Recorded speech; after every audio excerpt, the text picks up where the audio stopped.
지난주 교단 총회는 여러 가지로 큰 실망을 안겨주었습니다. 그동안 총회를 중심으로 우리 교단이 개혁될 수 있을까 하는 기대도 있었는데 더욱 절망감이 커집니다. 특히 학교에서 정당한 절차를 거쳐 선출한 총장을 왜 인준하지 않았는지 안타까운 점이 많습니다. 아시는 분은 아시겠지만 이번 총장 선출에 어려움이 없는 것은 아니었습니다. 총장님이 이사회 신임을 받아 차기 총장으로 선출되었고, 그렇지만 앞으로의 선례를 위해서 기꺼이 총장직을 내놓고 다시 선거를 치렀습니다. 이사회도 한 번 결정한 사안을 재고해서 원점에서 다시 시작하는 획기적인 결정을 내렸습니다. 공식적으로 결정한 내용을 되돌리기가 정말 쉽지가 않은데 말입니다. 어쩌면 장신대니까, 신학교니까, 학교를 사랑하니까 이런 결단을 내린 것이라고 볼 수가 있습니다. 그런데 그렇게 선출된 총장님을 총회는 인정하지 않았습니다. 물론 총회가 직영신학교 총장을 인준할 권리를 가지고 있습니다. 인선에 대해서는 투표가 법일 수 있습니다. 그런데 우리 학교에 대해서는 거의 40년 동안 이사회에서 선출한 학장님이나 총장님이 총회에서 박수로 추대를 받았습니다. 이것은 한국교회가 신학교육의 독립성과 자율성을 보장하기 위해서 마련한 장치라고 말할 수 있습니다. 그런데 갑자기 이번에 이렇게 총장 인준을 부결시킨 이유에 대해서 누구라도 납득할 만한 설명을 제시하면 좋겠습니다. 외부에서는 이번에 총장 선거를 2번 한 것이 총장님을 학교의 안에서도 신임하지 않았기 때문이라고 생각하는 것 같습니다.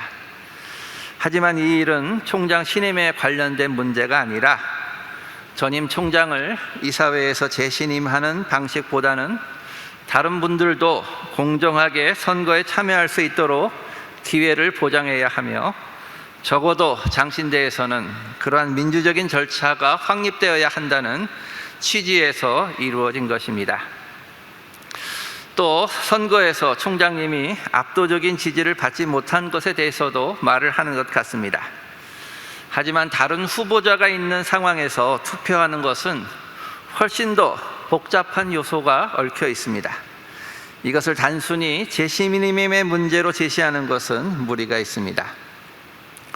어떻든 그렇게 고민하는 과정을 거쳐서 정당하게 선출된 총장님을 총회에서 인준하지 않을 이유가 있었는지 알고 싶습니다. 혹시나 이러한 결의가 세습 반대나 학교의 동성애 대책에 대한 불만에서 비롯되었다면 더욱 유감입니다. 잘못된 정보나 오해에서 학교를 비판하는 경우가 많기 때문입니다. 그동안 학교에서도 정확한 정보를 알리고 오해를 풀기 위해 많이 노력해 왔지만 우리 이번 총회 총대까지 충분히 그 마음이 전달되지 않은 것 같습니다. 여러분, 오늘 말씀은 우리가 잘 아는 밀과 가라지의 비유입니다. 오늘은 그 비유의 해설 부분입니다. 그런데 예수님의 다른 비유와 달리 이 비유는 굉장히 비현실적인 요소를 갖고 있습니다. 논밭에 잡초가 생기는 것은 당연한 일이죠. 그런데 종들은 왜 잡초가 생겼는지 묻고 있습니다. 원수가 했다는 주인의 대답은 더 이상합니다. 주인에게 원한이 있는 사람이라면 밀이 자랄 때까지 기다렸다가 밀을 몰래 베어가거나 밭을 태워버릴 수 있겠죠. 그런데 밤중에 몰래 와서 잡초 씨앗을 뿌리는 일은 참으로 이상합니다. 또 일반적으로 잡초가 생기면 잡초를 바로 뽑아버려야 되지 다 자랄 때까지 남겨두지는 않습니다. 잡초가 다 커버리면 미리 양분을 빼앗겨서 잘 자랄 수 없는 것이죠. 또 추수 때에도 잡초를 베어서 잘 모아서 단에다 묶어서 태워버렸다는 것도 참으로 이상한 일입니다. 그냥 잡초를 베어서 땅에 내버려 두었다가 밀을 다 거둔 다음에 모아서 사료로 사용하거나 태워버리면 되는 것이죠. 이런 점에서 가라지 비유는 특별한 목적으로 만들어졌다는 것을 알 수가 있습니다. 오늘 읽은 이 비유의 해설 부분에서 그 뜻이 명확하게 드러납니다. 또 비유를 설명하는 장소도 특별합니다. 예수님은 무리에게 비유를 알려주셨는데 그 무리에서 떠나서 집에 들어와서 제자들에게 은밀히 이 비유의 뜻을 설명합니다. 이게 씨 뿌리는 자의 비유와 다른 점이죠. 예수님은 이렇게 설명하십니다. 좋은 씨를 뿌린 이는 인자이고 밭은 세상이고 좋은 씨는 천국의 자녀이다. 가라지를 뿌린 원수는 마귀요 가라지는 악한 자의 자녀이고 넘어지게 하는 것들과 불법을 행하는 자들이다. 추수는 세상 끝인데 악인과 의인에 대한 심판을 나타낸다. 그런데 본문을 자세히 읽어보면 악인에 대한 심판이 강조되는 것을 알 수 있습니다. 40절부터 42절까지 세 절을 들여서 가라지를 불태우듯이 악인을 거두어 풀무불에 던져 넣는다는 것이 자세히 나와 있습니다.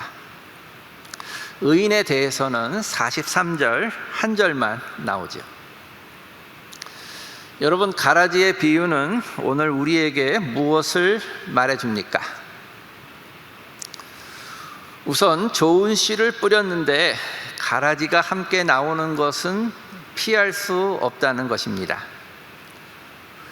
원수가 했다는 것은 가라지가 생기는 것을 우리가 막을 수 없다는 것을 말하죠. 우리는 문제가 없는 교회, 이상적인 사회를 원합니다. 그런데 현실은 그렇지 않습니다.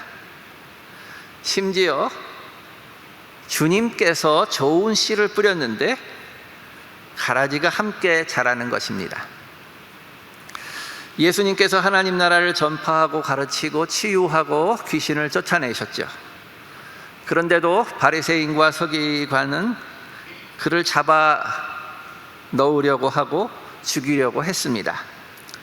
제자들은 부활의 복음을 전했지만 이스라엘 가운데는 여전히 예수를 받아들이지 않는 사람들이 있고 제자들을 박해합니다. 더군다나 교회 안에도 가라지가 있습니다. 12제자 안에도 유다가 있고 예루살렘 교회 안에도 아나니아와 삽비라가 있고 바울에게도 수많은 적대자가 있었습니다. 교회사는 다른 예수, 다른 복음, 다른 영을 전하는 자들과 몰래 숨어 들어온 자들로 얼룩진 역사를 보여줍니다. 가라지가 존재하지 않는 유토피아는 없는 것입니다. 오늘 본문에서 가라지는 악한 자녀이며 넘어지게 하는 것들과 불법을 행하는 자들이라고 나옵니다. 이들은 어떤 사람들입니까? 넘어지게 하는 것들이란 단어는 18장 7절에는 실족하게 하는 일들이라고 나옵니다. 작은 자 중 하나를 실족하게 하면 연자 맷돌에 달려 깊은 바다에 빠뜨려지는 것이 낫다.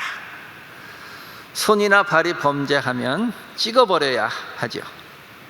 눈이 범죄하면 빼어서 내버려야 합니다. 작은 자 중에 하나도 업신여기지 말라고 했습니다.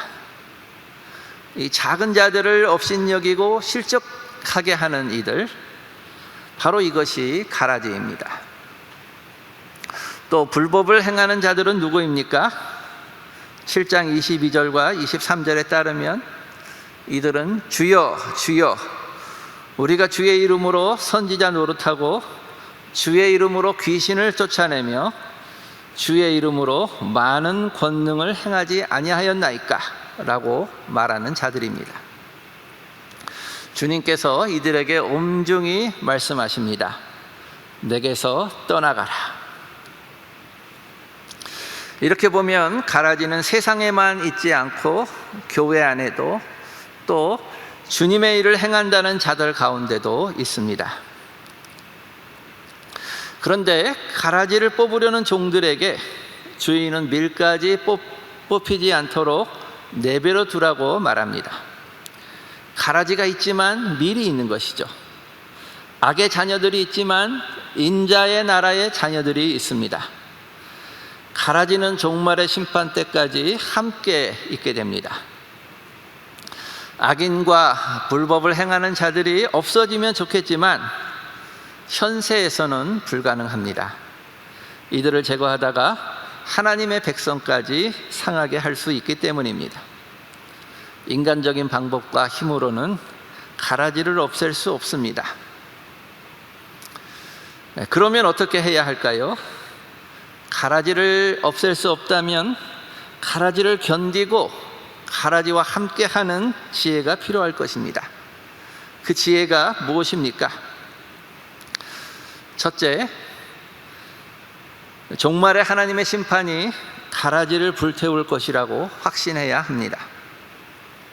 바로 오늘 본문이 강조하고 있는 내용이죠. 지금은 가라지와 함께 생활하고 있어도, 지금은 가라지가 권세를 부리고 성공한 듯 보여도 악인과 불법을 행하는 자들은 반드시 하나님의 심판을 받을 것입니다. 때로 왜 하나님이 종말까지 가라지를 내버려 두시는가 답답할 때가 많죠. 하나님의 뜻이 더 분명하게 이 땅에 나타나서 악인들을 심판하기를 원합니다. 그런데 하나님의 마음은 다릅니다. 가라지를 뽑으려다 밀까지 해칠 수 있기 때문이죠. 하나님의 백성을 보호하기 위해서 가라지를 내버려 두는 것이 주님의 뜻입니다. 하지만 분명히 종말에는 심판이 있습니다. 악인의 자녀, 넘어지게 하는 것들, 불법을 행하는 자들은 따로 거두어 풀무불에 던져 넣으실 것입니다.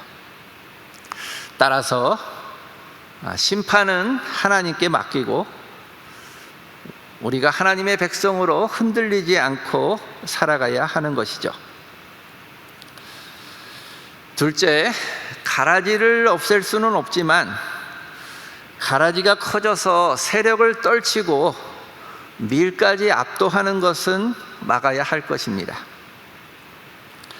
이번 총회를 두고 저희 동기 목사님들과 이야기를 나누었습니다. 근데 우리는 정말 교회 정치에서 아마추어인데 저 사람들은 정말 프로다. 저들은 정말 수단 방법을 가리지 않고 모든 일을 할 수 있지만 우리는 마지막 그 수단은 사용할 수 없기 때문에 우리가 어려움을 겪을 수밖에 없다. 그런 말도 나왔습니다. 우리는 기도만 하는 사이에 저들은 모든 수단을 동원해서 일을 만들어냈다는 반성도 있었고, 그래도 괴물과 싸우기 위해서 우리가 괴물이 될 수는 없다. 우리는 본질에 더 충실해야 한다는 이야기도 있었습니다. 우리가 더 기도하고 더 치열하게 행동하고 더 본질에 충실히 살아야겠지요. 그런데 성경의 비유와는 달리 우리에게는 밀과 가라지의 경계가 모호한 것 같습니다. 어떤 때는 밀과 가라지를 왔다 갔다 하는 경우도 있는 것 같습니다. 가라지는 예수님께 내쳐지고 종말의 심판을 받는 무리를 상정합니다.